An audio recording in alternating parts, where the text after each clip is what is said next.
सड़क हादसे में 4 लोगों की मौत हुई है। औरैया में स्कूटी सवार दंपत्ति की मौत हुई है।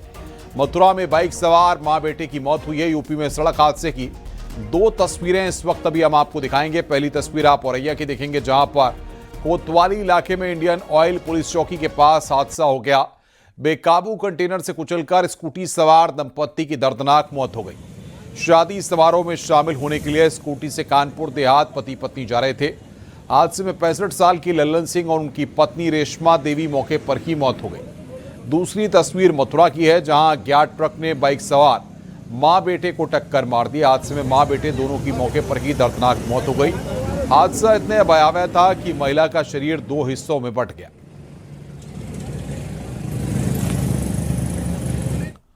सूबे में आज कई जगहों पर बेलगाम रफ्तार का कहर देखने को मिला है। हम आपको 3 जगहों की तस्वीरें अभी दिखाएंगे। ये तस्वीरें आप सीतापुर, मैनपुरी और हापुड़ की देख रहे हैं। सीतापुर में सड़क हादसे में बाइक सवार बाप बेटे की मौके पर ही मौत हो गई। इस घटना में उनके साथ बाइक पर सवार 2 बेटियां सुरक्षित बच गई। यह हादसा उस समय हुआ जब परिवार एक मांगलिक कार्यक्रम से वापस लौट रहा था। पहले पिकअप ने बाइक में टक्कर मारी, इसके बाद दोनों रोड पर गिर गए। लकड़ी लदी ट्रैक्टर ट्रॉली ने दोनों को कुचल दिया। उधर मैनपुरी में डंपर की टक्कर से स्कूटी सवार छात्रा की मौत हो गई। पुलिस ने डंपर को कब्जे में लिया है और ड्राइवर की तलाश शुरू कर दी है। वहीं हापुड़ में नेशनल हाईवे 9 पर तेज रफ्तार कार डिवाइडर से टकरा गई, जिसमें कार में सवार एक बच्ची घायल हो गई।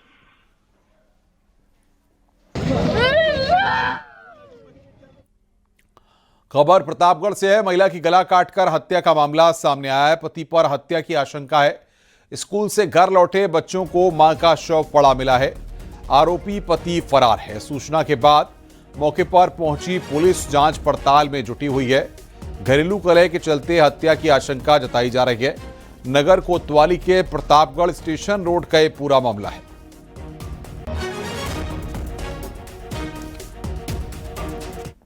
अमेठी में यशवंतपुर से लखनऊ जा रही ट्रेन के आगे अचानक आवारा सांड आने से हड़कंप मच गया। गनीमत रही कि कोई बड़ा हादसा नहीं हुआ। हादसे की जानकारी लगने पर रेलवे के अधिकारी मौके पर पहुंचे और ट्रैक को सही कर 1 घंटे के बाद ट्रेन को रायबरेली के लिए रवाना किया गया।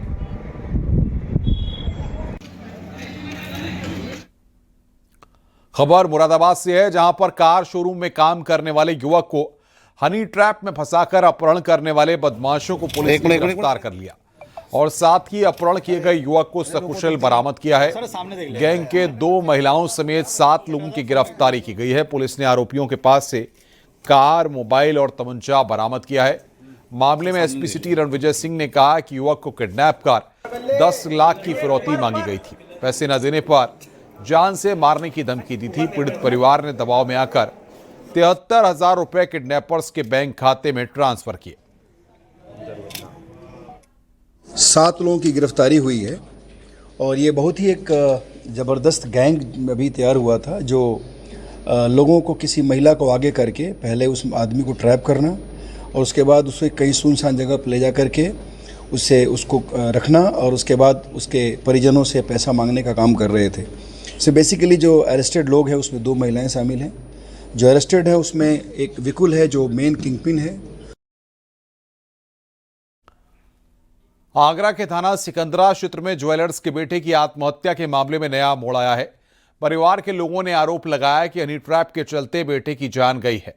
परिजन हत्या का आरोप लगा रहे हैं। परिजनों का कहना है कि अश्लील वीडियो बनाकर बेटे को धमकी दी जा रही थी। एक लड़की और उसके साथियों ने मृतक राज उर्फ प्रिंस को 8 घंटे में 116 बार फोन किया था।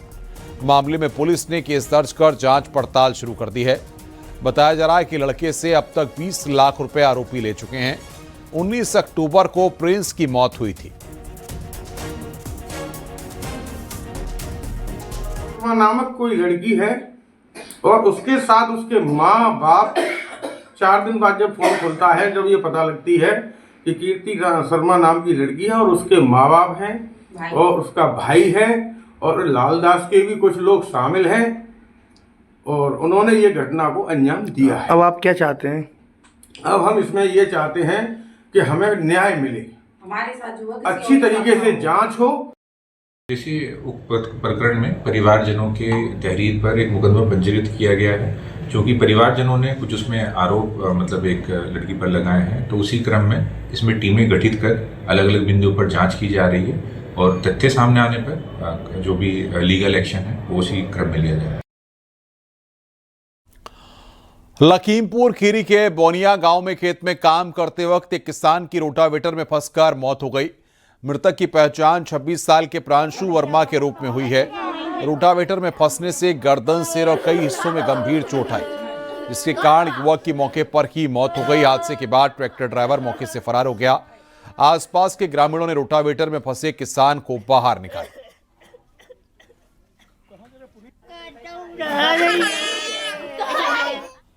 सहारनपुर में पुलिस ने 20,000 के इनामी तस्कर को गिरफ्तार किया। पुलिस ने तस्कर के पास से 4 किलो 320 ग्राम स्मैक, एक कार, मोबाइल फोन और 7,000 रुपए कैश बरामद किए। इंटरनेशनल बाजार में पकड़ी गई स्मैक की कीमत करीब 4 करोड़ 33 लाख रुपए बताई जा रही है। पूछताछ के दौरान आरोपी ने बताया कि झारखंड से कच्चा माल लाकर स्मैक तैयार करता है, जिसे अपने साथियों के साथ मिलकर कई जिलों में सप्लाई करते थे। बताया था कि इसके जो साथी हैं उसके साथ में ये जो गांव का उसी गांव का रहने वाला है, उससे झारखंड से कच्चा माल लाकर जो है इसमें सप्लाई करता है। इसमें ये और इसके साथ में 2 अन्य साथी मिलकर विभिन्न जनपदों में ये कार्रवाई करते हैं। तो अभी तक जो कार्रवाइयां हो रही थी वो सहारनपुर के अंदर में या उसके आसपास के जनपद में हो रही थी, पर पहली बार अब बरेली का जो भी है वो कनेक्शन भी देखा जा रहा है, पंजाब का कनेक्शन भी देखा जा रहा है। और इसमें जो टीम है उसने अच्छा काम किया है। सदर बाजार की टीम और जो हमारी एसपी साहब हैं उनके नेतृत्व में टीम ने अच्छा काम किया। उनको 10,000 रुपए का मेरे द्वारा रिवॉर्ड किया जा रहा है। खबर कानपुर से है। कानपुर की मूक बधिर खुशी से सीएम योगी आदित्यनाथ ने मुलाकात की। दरअसल खुशी कानपुर से लखनऊ सीएम योगी से मिलने के लिए पहुंची थी। सीएम आवास पर जब खुशी अपने हाथों से बनाया हुआ मुख्यमंत्री का चित्र लेकर पहुंची तो योगी आदित्यनाथ ने उसे बेहद स्नेहपूर्वक अपने पास बुलाया। उसके बनाए चित्रों को मुख्यमंत्री ने बड़े ध्यान से देखा। सीएम योगी ने खुशी से उनकी समस्या पूछी। बातचीत के बाद मुख्यमंत्री ने खुशी की पढ़ाई का खर्च उठाने और उसका भविष्य सुधारने का वादा किया। मुझसे तो कई साल से कह रही थी मुझे मम्मी बाबा जी से मिलना है, वो पुलिस में भर्ती करा देंगे। इसकी चाहत 5 साल से लगन लगी है कि मुझे पुलिस में भर्ती होनी है, पुलिस में भर्ती होना है। आज उसकी तमन्ना पूरी हुई है उससे मिलकर। आज मुझे खुशी इतनी हो रही है कि मुझे यकीन नहीं हो रहा कि मैं यहाँ खड़ी हूँ। मुख्यमंत्री योगी आदित्यनाथ संविधान दिवस के अवसर पर लखनऊ में आयोजित कार्यक्रम में शामिल हुए। समारोह में डिप्टी सीएम केशव प्रसाद मौर्य और डिप्टी सीएम ब्रजेश पाठक भी मौजूद रहे। इसके अलावा सरकार के कई मंत्री भी शामिल हुए। इस मौके पर सीएम योगी ने कहा कि अगर कोई धर्म, जाति और क्षेत्र के नाम पर भेदभाव करता है तो यह संविधान ही नहीं, देश और आंबेडकर का भी अपमान है। अगर समाज में जाति के नाम पे, क्षेत्र के नाम पे, भाषा के नाम पे विद्वेष की खाई को चौड़ा करके अराजकता और अव्यवस्था पैदा करने का प्रयास कर रहा है तो ये मान करके चलिए कि वो भारत का अपमान कर रहा है। भारत की उस एक बार फिर से उन स्थितियों की ओर ले जाने का प्रयास कर रहा है जो भारत को कमजोर कर रहा है। यह भारत के संविधानविदों का, भारत के संविधान निर्माताओं का अपमान है, बाबा साहब भीमराव अंबेडकर का अपमान है। आगे बढ़ते हैं। संविधान दिवस पर समाजवादी पार्टी के अध्यक्ष अखिलेश यादव का बयान सामने आया। अखिलेश यादव ने कहा है कि संविधान के मूल स्वरूप को बचाने की लड़ाई जारी है। बीजेपी को आज संविधान दिवस मना रही है, उनको सोचना चाहिए कि एसआईआर के लिए कितना कम समय दिया गया है। हमारा मजबूत होगा उतना ही लोकतंत्र मजबूत होगा, और मजबूत लोकतंत्र के लिए संविधान के रास्ते पे चल करके जो बाबा साहब भीमराव अम्बेडकर ने दिया है, जिसमें सोशलिज्म का रास्ता है, सेकुलर समाज को रास्ता दिखाता है, जो डेमोक्रेटिक वैल्यूज हैं उनको कैसे बचाया जा सके। लेकिन इधर हम लोग देखते हैं कि सुबह उठ के ही इधर भारतीय जनता पार्टी ने संविधान दिवस मनाया। संविधान दिवस मनाने वाले भारतीय जनता पार्टी ने सबसे ज्यादा ठेस बाबा साहब भीमराव अम्बेडकर जी का दिए हुए संविधान को पहुंचाया है, जो सबसे बड़ा अधिकार है आज हमारे वोट का, जो बाबा साहब भीमराव अम्बेडकर जी ने दिया है। एसआईआर के बहाने करोड़ों लोगों को वंचित करना चाहते हैं, करोड़ों लोगों को वोट के अधिकार से दूर रखना चाहते हैं। आगे बढ़ते हैं। कांग्रेस नेता राशिद अल्वी ने बहुत बड़ा बयान दिया है। अल्वी ने कांग्रेस के केंद्रीय नेतृत्व पर सवाल उठाए हैं और कहा है कि पार्टी की मौजूदा हालत के लिए शीर्ष नेतृत्व जिम्मेदार है। न्यूज 18 के साथ एक्सक्लूसिव बातचीत में राशिद अल्वी ने कहा कि राहुल गांधी पार्टी नेताओं से मिलते तक नहीं है, नेताओं का उनसे मिलना आसान नहीं होता। उन्होंने कहा है कि पार्टी को अगर आगे बढ़ाना है और हालात ठीक करने हैं तो प्रियंका गांधी को पार्टी की बागडोर सौंपनी होगी। और भारतीय जनता पार्टी भी जितने सवाल है वो राहुल गांधी पर उठाता है। कांग्रेस पार्टी के अध्यक्ष खड़गे साहब हैं, असल जिम्मेदारी तो खड़गे साहब की है। राहुल गांधी तो एक एमपी है, लीडर ऑफ अपोजिशन है, उनकी परफॉर्मेंस तो हम लोकसभा में देखेंगे, लेकिन संगठन की जिम्मेदारी तो खड़गे साहब की है। मैं हमेशा देखता हूँ जो भी सवाल उठता है वो राहुल गांधी पे उठता है, खड़गे साहब पे कोई सवाल नहीं उठता है। जिम्मेदारी पूरी पार्टी की है, उसमें खड़गे साहब भी शामिल हैं, उसमें राहुल गांधी भी शामिल हैं, उसमें हम सब शामिल हैं। जब तक हम कांग्रेस को संगठन मजबूत नहीं करेंगे, हमारा मुकाबला बीजेपी जैसी पार्टी से है जिसके पास अथाह दौलत है, जिसके पास बहुत मजबूत संगठन है। कांग्रेस पार्टी के अंदर एक कॉन्स्टिट्यूशन के मुताबिक प्रोसेस है। एआईसीसी के मेंबर्स पार्टी के अध्यक्ष को चुनते हैं। चुनाव हुआ, थरूर साहब भी लड़े, खड़गे साहब भी लड़े, खड़गे साहब प्रेसिडेंट बन गए। तो वो चुनाव कोई भी लड़ सकता, मेरी ख्वाहिश हो सकती है प्रियंका गांधी पार्टी की प्रेसिडेंट बने, किसी और की ख्वाहिश हो सकती है किसी और के बारे में। वो बात आपकी ठीक है। एक बार मैं ये बयान दे भी चुका हूँ कि प्रियंका गांधी अगर पार्टी की अध्यक्ष हों तो पार्टी को ज़्यादा फायदा होगा, लेकिन उसके लिए तो पार्टी के अंदर प्रियंका गांधी को चुनाव लड़ना पड़ेगा। अगर वो चुनाव नहीं लड़ेंगी तो कैसे प्रेसिडेंट बनेंगी? तो ये ख्वाहिश, हजारों ख्वाहिशें ऐसी कि हर ख्वाहिश पे दम निकले। वहीं राशिद अल्वी ने उत्तर प्रदेश को लेकर कहा है कि हमें कमजोर संगठन वाले प्रदेश में नंबर 2 बनना ही पड़ेगा, ये हमारी मजबूरी है। न्यूज 18 उत्तर प्रदेश उत्तराखंड के यूट्यूब चैनल पर यह पूरा इंटरव्यू आप देख सकते हैं।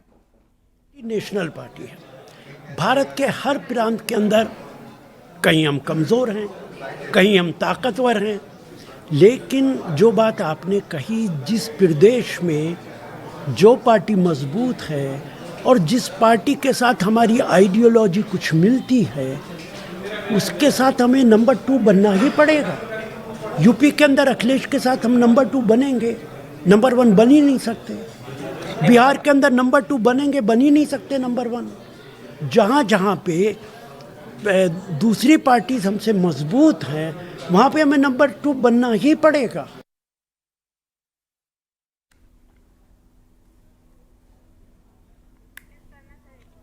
तो न्यूज 18 के यूट्यूब चैनल पर यह पूरा इंटरव्यू आप देख सकते हैं। राशिद अल्वी एक्सक्लूसिव आप देखिए न्यूज 18 उत्तर प्रदेश उत्तराखंड के यूट्यूब चैनल पर। आगे बढ़ते हैं। बीजेपी की तरफ से आ रहे डेमोग्राफी में बदलाव वाले बयान पर कांग्रेस नेता इमरान मसूद ने पलटवार किया है। इमरान मसूद ने कहा है कि अगर घुसपैठ हो रही है तो यह बड़ी सुरक्षा नाकामी है। सरकार बताए कि अब तक कितने घुसपैठिए चिन्हित किए गए और उन पर क्या एक्शन लिया गया। कितने लोगों को आपने डिपोर्ट किया, आप लोगों ने कितने लोगों को डिपोर्ट किया, कितने लोगों को डिटेंशन कैंप में डाला, बताओ। आपके पास आंकड़े नहीं है। आप बताते हो डेमोग्राफी चेंज हो रही है, तो फिर इसका मतलब आप अक्षम हो अगर सीमाएं सुरक्षित नहीं है। राम मंदिर की धर्म ध्वजा स्थापना में अयोध्या सांसद अवधेश कुमार को न बुलाने पर सियासत तेज हो गई है। कांग्रेस सांसद इमरान मसूद ने कहा है कि अवधेश प्रसाद दलित समाज से आते हैं, इसलिए उनको नहीं बुलाया गया। कि अवधेश प्रसाद जी को नहीं बुलाया। मंदिर का उद्घाटन राष्ट्रपति से कराते, क्योंकि राष्ट्रपति का नाम रामनाथ कोविंद था, इसलिए नहीं हुआ। ध्वजारोहण द्रौपदी मुर्मू जी को भी बुलाया जा सकता था, आदिवासी हैं। तो ये जो चीज़ें हैं ये कहीं ना कहीं छोड़ देती हैं। लोकल सांसद जो वहाँ का जीता हुआ प्रतिनिधि है, उसको इनविटेशन ना देना, इससे ज़्यादा दुर्भाग्यपूर्ण क्या हो सकता है। बीजेपी सांसद डॉक्टर भोला सिंह ने अखिलेश यादव पर निशाना साधा। उन्होंने आरोप लगाया कि अखिलेश को प्रभु श्री राम से समस्या है, इसलिए वो उनके हर काम में बाधा डालते हैं और इटावा में केदारेश्वर मंदिर का निर्माण पूरा होने पर दूसरे मंदिरों में दर्शन करने जाने की बात कह रहे हैं। उन्होंने सवाल उठाया कि अगर ऐसा संकल्प है तो अखिलेश मस्जिद क्यों जा रहे हैं, ईद महोत्सव में क्यों शामिल हो रहे हैं। अखिलेश जी का जो तंज है वो धर्म के प्रति, सनातन के प्रति, आस्था के प्रति, अब वो कहते हैं कि हम केदारेश्वर के मंदिर के निर्माण के समय में कहीं नहीं जाएंगे। तो अगर आप देखें तो मैं ये जानना चाहता हूँ अखिलेश जी से कि ये संकल्प उनका भगवान श्री राम के मंदिर जाने के लिए है या मस्जिद जाने के लिए नहीं है या किसी और जगह जाने के लिए नहीं है या ईद पे जाने के लिए नहीं है। अगर हम देखें तो लगातार हर जगह जा रहे हैं। अब ये भगवान श्री राम से इनको क्यों प्रॉब्लम है? अब ये तो अखिलेश जी से आपको पूछना चाहिए कि क्या भगवान श्री राम के हिंदुत्व के साथ वो नहीं है, भगवान श्री राम के सम्मान में उनको कोई दिक्कत है? खबर बरेली से है। मौलाना तौकीर रजा की न्यायिक हिरासत बढ़ी। 9 दिसंबर तक न्यायिक हिरासत बढ़ी है। वीडियो कॉन्फ्रेंसिंग के जरिए तौकीर रजा की पेशी। फतेहगढ़ सेंट्रल जेल में बंद है मौलाना तौकीर रजा। 26 सितंबर को बरेली में हुई हिंसा का आरोपी है मौलाना तौकीर रजा। करीब 12 मामलों में आरोपी है।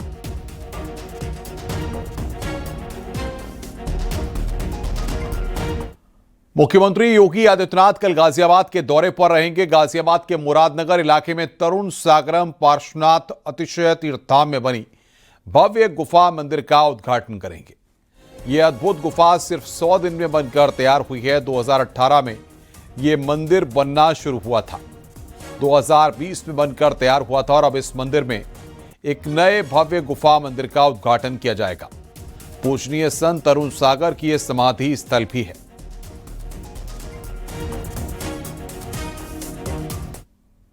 आदित्यनाथ 27 नवंबर को गाजियाबाद के मुरादनगर क्षेत्र में स्थित तरुण सागरम पार्श्वनाथ अतिशय तीर्थधाम में पहुंचेंगे, जहां पर नए भव्य मंदिर का वह उद्घाटन करेंगे। तस्वीरों में देख सकते हैं ये वही नया भव्य गुफा मंदिर है जिसका योगी आदित्यनाथ 27 नवंबर को उद्घाटन करेंगे। ये 100 दिन में बनकर तैयार हुआ है। वहीं अगर बात करें मंदिर समिति की तरफ से तो तैयारियां जोरों पे चल रही है मुख्यमंत्री के आगमन को लेकर। और ये जो मंदिर है ये 2018 में बनना शुरू हुआ था और 2020 में ये बनकर तैयार हो गया था। तो इस वक्त तस्वीरों में आप देख सकते हैं जो मुख्यमंत्री के कार्यक्रम का जो आगमन है उसको लेकर तैयारी जोरों पे चल रही है।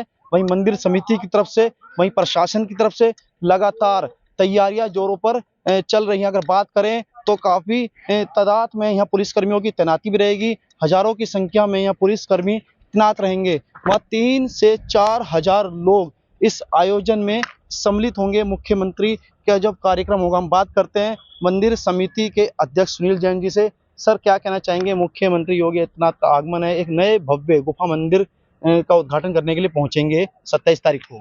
देखिए, हमारे लिए तो बहुत गौरव की बात है, पूरे प्रदेश के लिए गौरव की बात है, लेकिन हमारे लिए तो बहुत ज़्यादा गौरव की बात है कि एक जैन मंदिर में वो योगी जी आ रहे हैं और वो ऐसे दिन आ रहे हैं कि जिस दिन भगवान का जन्म कल्याणक है। हमारे यहाँ 5 कल्याणक होते, जैसे जनरली अगर हम बात करें तो ये प्राण प्रतिष्ठा का महोत्सव है एक तरीके से। फिल्म तेरे इश्क में की स्टार कास्ट आज वाराणसी पहुंची। फिल्म का प्रमोशन करने के लिए अभिनेता धनुष और कृति सेनन वाराणसी पहुंचे। दोनों ने बाबा विश्वनाथ के दर्शन पूजन किए। वाराणसी के सिगरा स्थित मॉल में फिल्म के ट्रेलर को लॉन्च किया गया। इस फिल्म में कई सीन वाराणसी में फिल्माए गए हैं और बनारस से बहुत गहरा रिश्ता है इस पूरी टीम का। मैं पहली बार बनारस आनंद सर के साथ ही आई थी और हमेशा यहाँ आके बहुत ही अच्छा लगता है, बहुत पॉजिटिव फीलिंग आ जाती है।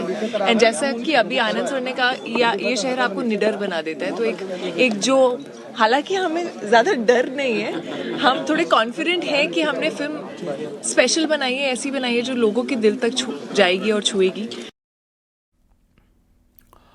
पति की हत्या कर ड्रम में ठिकाने लगाने वाली मेरठ की मुस्कान हॉस्पिटल से डिस्चार्ज हो गई है। मुस्कान ने 2 दिन पहले एक बच्ची को जन्म दिया था। बच्ची स्वस्थ है। आज मुस्कान को अस्पताल से जेल भेजा गया है। मुस्कान से मिलने के लिए कोई भी नहीं आया। अस्पताल से निकलते समय मुस्कान फूट फूट कर रोई है। अस्पताल में मुस्कान ने किसी से ज्यादा बातचीत नहीं की। डॉक्टरों के पूछने पर वो एक दो शब्द में ही जवाब दे रही थी।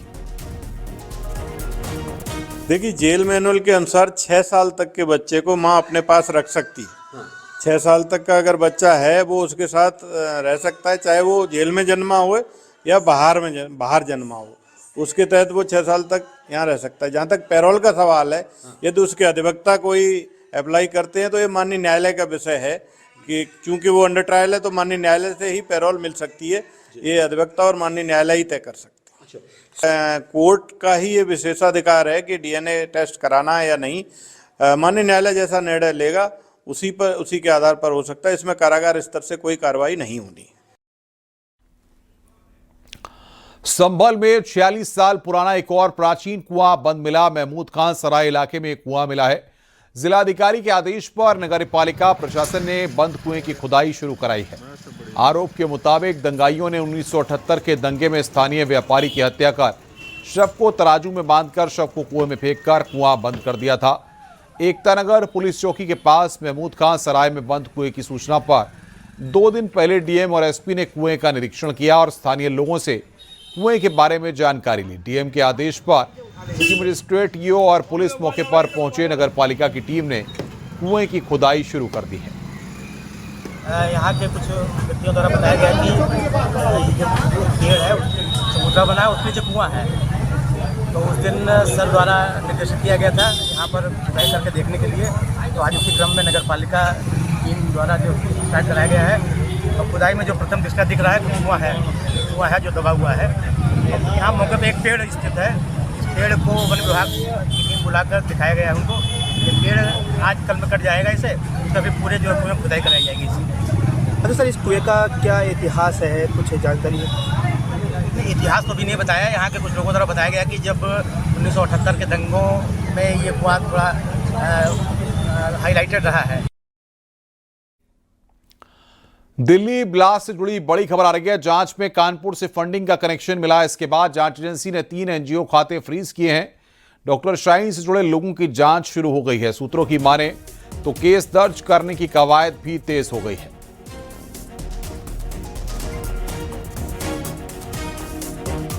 हाथरस के नगला रामबल गांव में पुलिस सुरक्षा के बीच बारात निकाली गई और शादी का कार्यक्रम शांतिपूर्वक हुआ। इस दौरान गांव में भारी पुलिस बल तैनात रहा। दरअसल गांव में एक दलित परिवार की बेटी की शादी थी। बारात आने पर कुछ लोगों ने पुलिस को जानकारी दी कि कुछ दबंग बारात को चढ़ने नहीं देते। इस मौके पर भीम आर्मी के जिला अध्यक्ष प्रकाश चंद गौतम मौजूद रहे। पुलिस की मौजूदगी में बारात चढ़ी और परिजनों ने पुलिस कर्मियों का आभार जताया।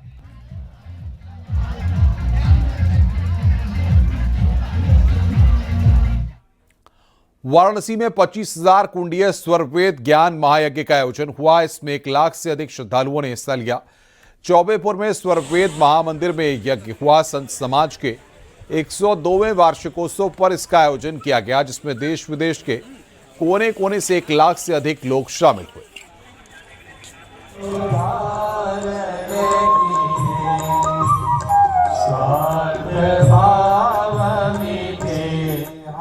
हमारी भारतीय संस्कृति, वैदिक संस्कृति का प्राण ही यह यज्ञ है। यह केवल कर्मकांड तक सीमित नहीं है, बल्कि इसका आध्यात्मिक अनुष्ठान है। इसकी वैज्ञानिक विधि है। वायु शुद्धि से लेकर आंतरिक शुद्धि के लिए यह यज्ञ केवल आवश्यक ही नहीं अपितु अनिवार्य है। हमारे वैज्ञानिक कहते हैं ग्लोबल वार्मिंग को कम करना है तो हवन यज्ञ को बढ़ावा देना होगा।